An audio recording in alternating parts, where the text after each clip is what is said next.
τραπέζι στρώθηκε.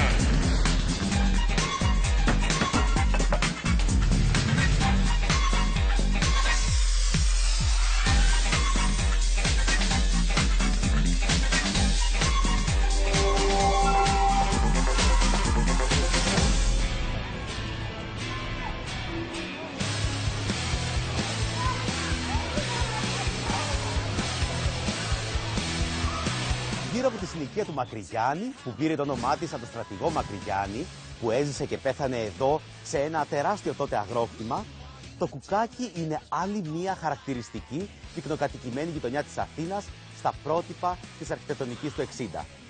Ωστόσο, καμιά άλλη γειτονιά δεν διαθέτει τέτοιο τέτα-τέτ με την Ακρόπολη, το μνημείο του Φιλοπάπου και τα πιο ιστορικά μονοπάτια της πόλης. Φαντάζομαι βόλτες με τροχύλατα εκείνης της εποχής. Γι' αυτό και εγώ θα σας γνωρίσω τη γειτονιά σήμερα πάνω σε 2 ρόδες. Ελάτε μαζί μου.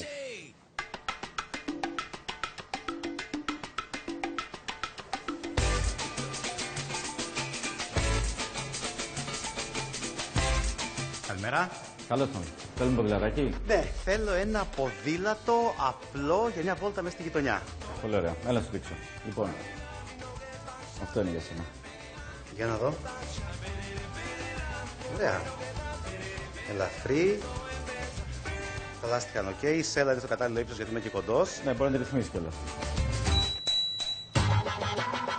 Και αν πάθω φουίτ. Φουίτ, πού το θυμήθηκες? Στη Θεσσαλονίκη έτσι το λέμε όταν τρυπάει το λάστιχο. Λοιπόν, αν πάθεις φουίτ, πάρε την κάρτα μου, με παίρνεις ένα τηλέφωνο και το ρυθμίζουμε. Ωραία. Δεν μου λες πόσο πάει? 12 ευρώ τη μέρα είναι. Α, ωραία. Λοιπόν, άκου να σου πω. Έχω να κάνω χρόνια ποδήλατο.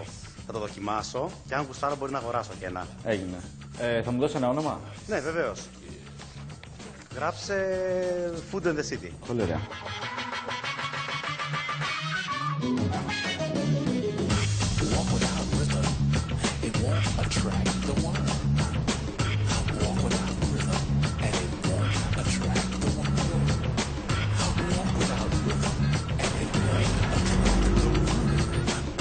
Το ποδήλατο είναι ο πιο σύγχρονος τρόπος για να κάνεις βόλτα στην πιο αρχαία γειτονιά της Αθήνας. Εδώ που τα αρχαιολογικά ευρήματα σε υποδέχονται πριν ακόμα ανέβεις στις κυλιόμενες σκάλες του μετρό. Εδώ άνθησε η Αθήνα του Περικλή και πριν από 3.000 χρόνια ξεκίνησε η ιστορία της πόλης μας για να γίνει η Μητρόπολη που όλοι ξέρουμε.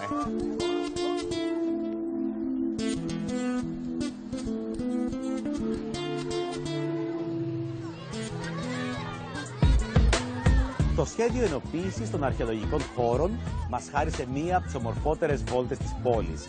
Και αν μπορούσα να διαλέξω πού θέλω να μείνω, σίγουρα θα διάλεγα ένα νεοκλασικό της Διονυσίου Αρεοπαγίτου.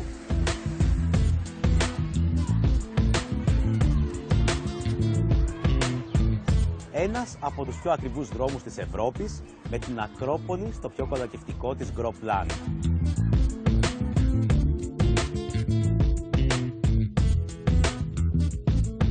Κτίρια του Μοσοπολέμου και του 19ου αιώνα, όπως το κτίριο Φάιλερ, το πρώτο μνημειακό κτίριο της νεότερης Αθήνας και ακριβώς δίπλα του το Μουσείο της Ακρόπολης, μοντέρνο δείγμα αρχιτεκτονικής του 21ου αιώνα.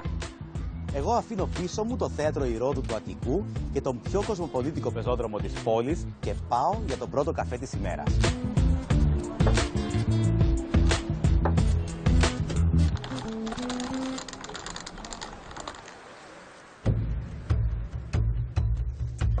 Το εστιατόριο με την Ακρόπολη σε απόσταση αναπνοής μετρά 40 χρόνια ζωής και έχει δει να κάθονται στα τραπέζια του όλες οι μεγάλες προσωπικότητες που έχουν περάσει ποτέ από την Αθήνα.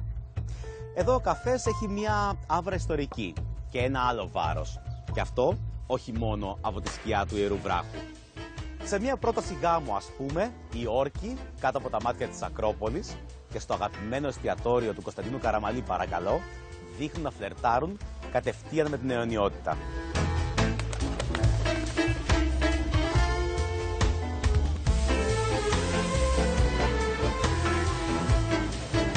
Το εστιατόριο σήμερα βρίσκεται στα καλύτερά του, με τον Μιχάλη Ντουνέτα να προτείνει μια δημιουργική εκδοχή που θα εκτιμήσει καλύτερα η διεθνής πελατεία σε κλασικά ελληνικά πιάτα, όπως γαρίδες σαγανάκι ή στήθος κοτόπουλου γεμιστό με καραβίδες και σάλτσα από φιστί και γίνης.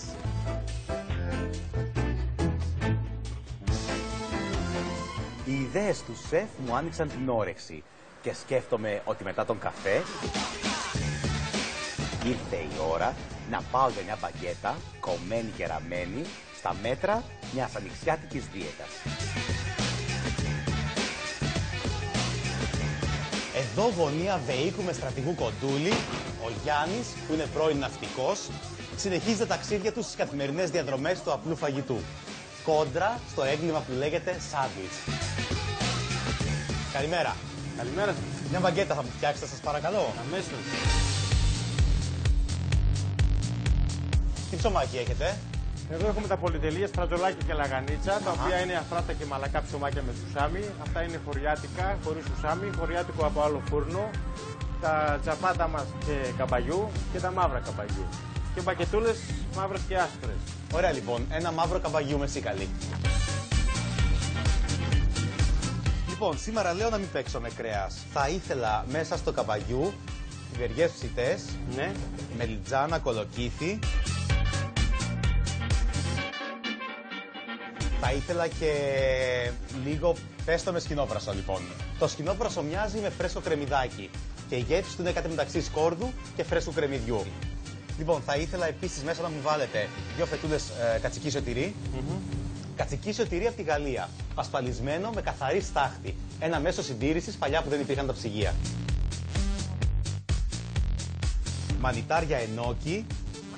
Πώς και έτσι μανιτάρια ενόκι? Τα έχετε μάθει στα ταξίδια σας? Ναι, αυτά θα είχα δει μια φορά στην Κορέα. Και λίγο φρέσκο πράσινο ταϊλανδέζικο πιπέρι.